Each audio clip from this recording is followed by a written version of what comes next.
पूर्ण रूप ਦੇ ਵਿੱਚ ਅਹਿਸਾਸ ਹੈ और ਅਸੀਂ इस गल की पूरी कामना करते हैं कि तुसीं तुहाडे द्वारा ਜਿਹੜੇ ਸਾਡੇ ਦੁਆਰਾ ਜਿਹੜੀਆਂ ਬਣਾਈਆਂ ਗਈਆਂ ਵੀਡੀਓਜ਼ ਨੇ ਤੁਸੀਂ ਵੇਖ ਰਹੇ ਹੋਵੋਗੇ।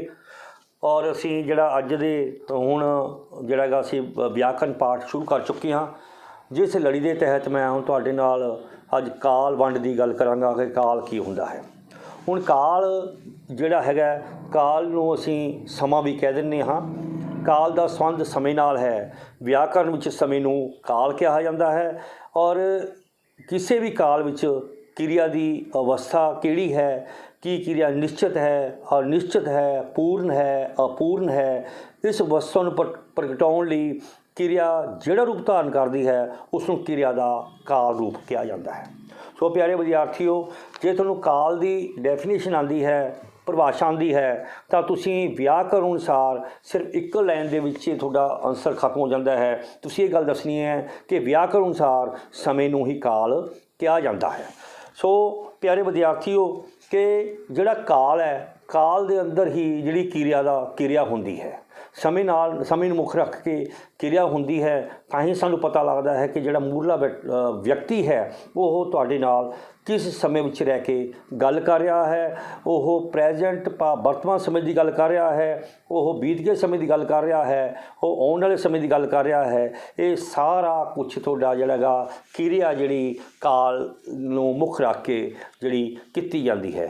हुण जे मैं इत्थे एक डेफिनेशन आपां बना लीए कर लीए कि क्रिया का काल रूप किसनूं कहा जाता है, तो ये बन जाती है कि किसी भी काल विच क्रिया की अवस्था किहड़ी है, कि क्रिया निश्चित है या अनिश्चित, पूर्ण है या अपूर्ण है। इस अवस्था को प्रगटाउण लई क्रिया जिहड़ा रूप धारण करती है उसनूं क्रिया का काल रूप कहा जाता है।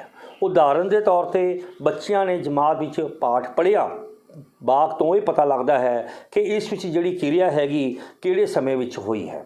हुण की है, बच्चों ने जमात विच पाठ पढ़िया, भाव काम कंप्लीट हो चुकिया है। इत्थे जिहड़ी क्रिया है ये भूतकाल की है। जिथे कह देंगे आपां बच्चों ने बच्चा जमात विच पाठ पढ़ता है, भाव ये साडी वर्तमान क्रिया सी, वर्तमान काल है। या बच्चा जमात विच पाठ पढ़ेगा तो यह साडी भविख काल है।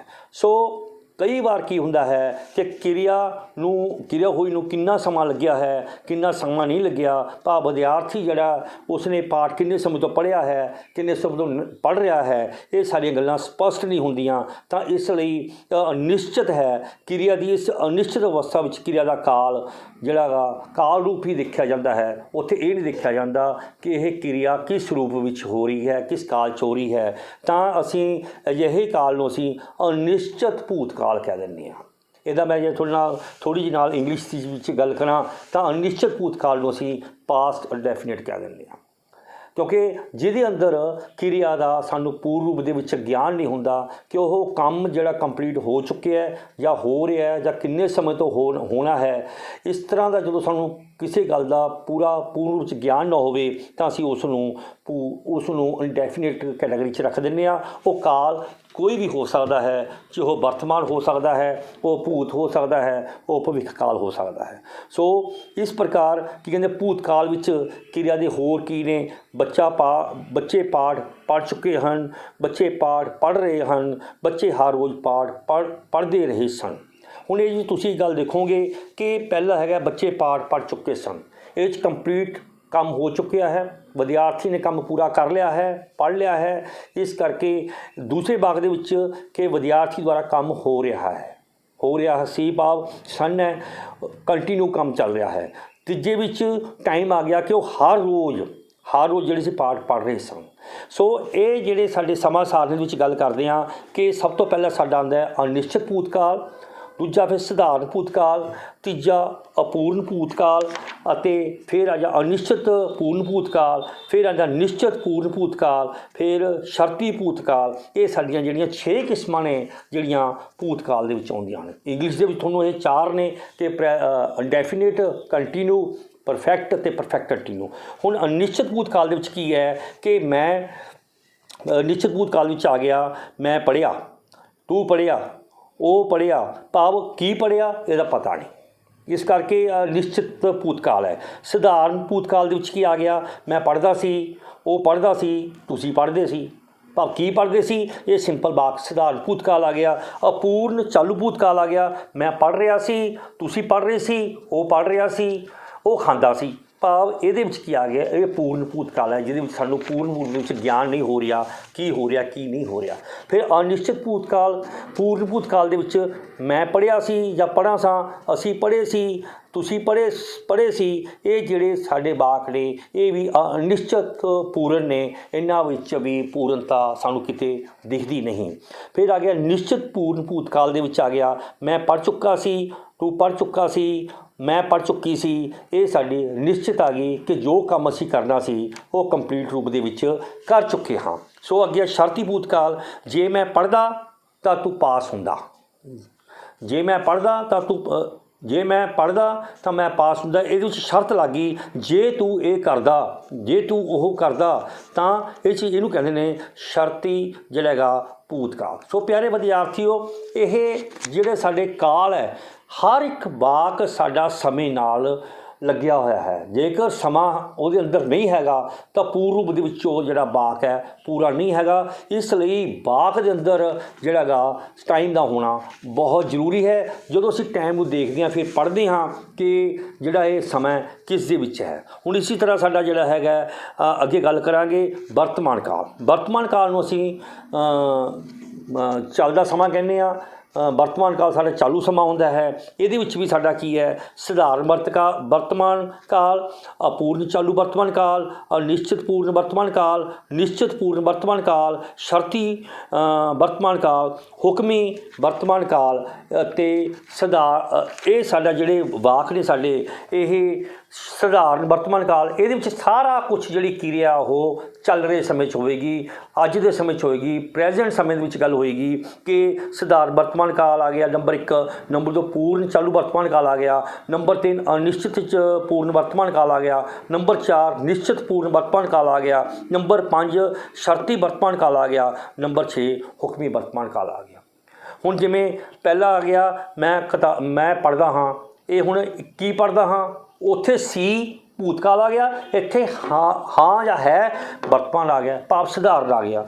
ਫਿਰ ਅਪੂਰਨ ਚਾਲੂ 'ਚ ਗਿਆ ਮੈਂ ਪੜ੍ਹ ਰਿਹਾ ਹਾਂ, ਇਹਨੂੰ ਅਸੀਂ ਇੰਗਲਿਸ਼ 'ਚ ਕੰਟੀਨਿਊ ਕਹਿ ਦਿੰਦੇ ਹਾਂ ਕਿ ਮੈਂ ਪੜ੍ਹ ਰਿਹਾ ਹਾਂ, ਉਹ ਪੜ੍ਹ ਰਿਹਾ ਹੈ। ਫਿਰ ਅੱਗੇ ਅਨਿਸ਼ਚਿਤ ਪੂਰਨ ਵਰਤਮਾਨ, ਮੈਂ ਪੜ੍ਹਿਆ ਹਾਂ, ਉਹ ਪੜ੍ਹਿਆ ਹੈ। ਫਿਰ ਅੱਗੇ ਨਿਸ਼ਚਿਤ ਆ ਗਿਆ ਮੈਂ ਪੜ੍ਹ ਚੁੱਕਾ ਹਾਂ, ਜਿਹਨੂੰ ਅਸੀਂ ਇੰਗਲਿਸ਼ 'ਚ ਪਰਫੈਕਟ ਕਹਿ ਦਿੰਦੇ ਹਾਂ। ਸੋ ਤੂੰ ਪੜ੍ਹ ਚੁੱਕਾ ਹੈ। ਫਿਰ ਅੱਗੇ ਸ਼ਰਤੀ, ਜੇ ਮੈਂ ਪੜ੍ਹਦਾ ਉਹੀ ਭੂਤਕਾਲ ਵਾਲੀ ਗੱਲ ਆ ਗਈ ਕਿ ਹੁਕਮ ਦੇ ਵਿੱਚ ਆ ਗਿਆ ਮੈਂ ਪੜ੍ਹਾਂ, ਤੂੰ ਪੜ੍ਹ, ਉਹ ਪੜ੍ਹੇ, ਭਾਵ ਜਿਹਦੇ ਅੰਦਰ ਹੁਕਮ ਦਿੱਤਾ ਜਾਂਦਾ, ਆਰਡਰ ਦਿੱਤਾ ਜਾਂਦਾ ਹੈ। ਇਸ ਪ੍ਰਕਾਰ 6 ਪ੍ਰਕਾਰ ਦੇ ਸਾਡੇ ਇਹ ਜਿਹੜੇ ਨੇ ਵਰਤਮਾਨ ਕਾਲ ਹੁੰਦੇ ਹਨ। ਇਸ ਤਰ੍ਹਾਂ ਤੀਜਾ ਜਿਹੜਾ ਸਾਡਾ ਸੈਂਟੈਂਸ ਹੈ ਜਿਸ ਨੂੰ ਅਸੀਂ ਭਵਿੱਖ ਕਾਲ ਕਹਿੰਦੇ ਹਾਂ। ਭਵਿੱਖ ਕਾਲ ਹੈਗਾ ਆਉਣ ਵਾਲਾ ਸਮਾਂ। ਭਵਿੱਖ ਕਾਲ ਨੂੰ ਅਸੀਂ ਕਹਿੰਦੇ ਹਾਂ ਆਉਣ ਵਾਲਾ ਸਮਾਂ। ਜਦੋਂ ਕੋਈ ਕੰਮ ਆਉਣ ਵਾਲੇ ਸਮੇਂ ਵਿੱਚ ਕੀਤਾ ਜਾਵੇ, ਜਿਸ ਕਿਰਿਆ ਦੇ ਵਿੱਚ ਸਾਨੂੰ ਜਿਹੜਾ ਵਾਕ ਦੇ ਵਿੱਚ ਆਉਣ ਵਾਲੇ ਸਮੇਂ ਦੇ ਬਾਰੇ ਪਤਾ ਲੱਗੇ, ਉਸ ਨੂੰ ਅਸੀਂ ਭਵਿੱਖ ਕਾਲ ਕਹਿ ਦਿੰਦੇ ਹਾਂ। ਇਹਦੇ ਵਿੱਚ ਵੀ ਕੀ ਹੈ, ਸਭ ਤੋਂ ਪਹਿਲਾਂ ਨੰਬਰ 1 ਸਧਾਰਨ ਭਵਿੱਖ ਕਾਲ, ਨੰਬਰ 2 ਅਪੂਰਨ ਚਾਲੂ ਭਵਿੱਖ ਕਾਲ, ਨੰਬਰ 3 ਚਾਲੂ ਭਵਿੱਖ ਕਾਲ, ਨੰਬਰ 4 ਨਿਸ਼ਚਿਤ ਪੂਰਨ ਭਵਿੱਖ ਕਾਲ, ਨੰਬਰ 5 ਸ਼ਰਤੀ ਭਵਿੱਖ ਕਾਲ।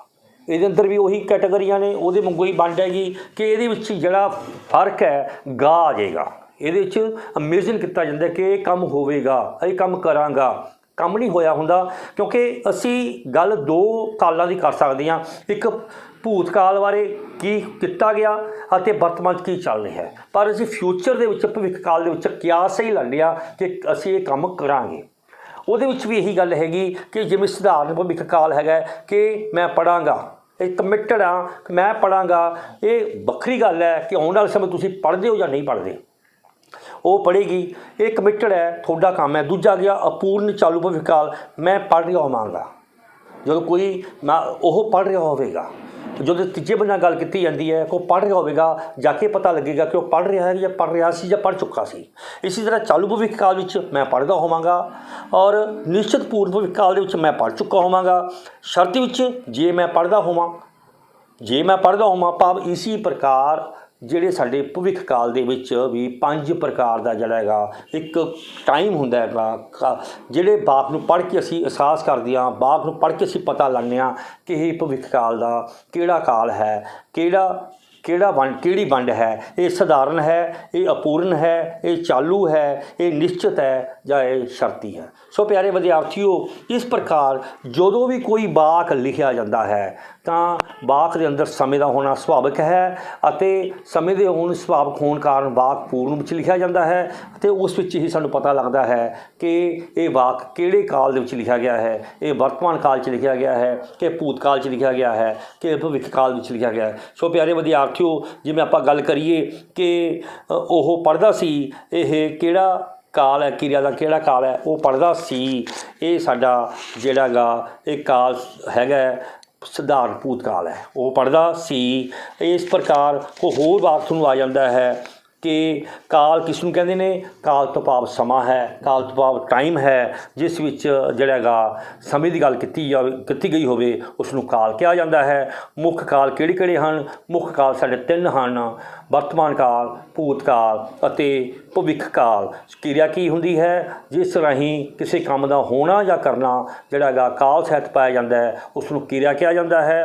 ਕਿਰਿਆ ਦੀ ਆਪਾਂ ਵੰਡ ਕੀਤੀ ਸੀ।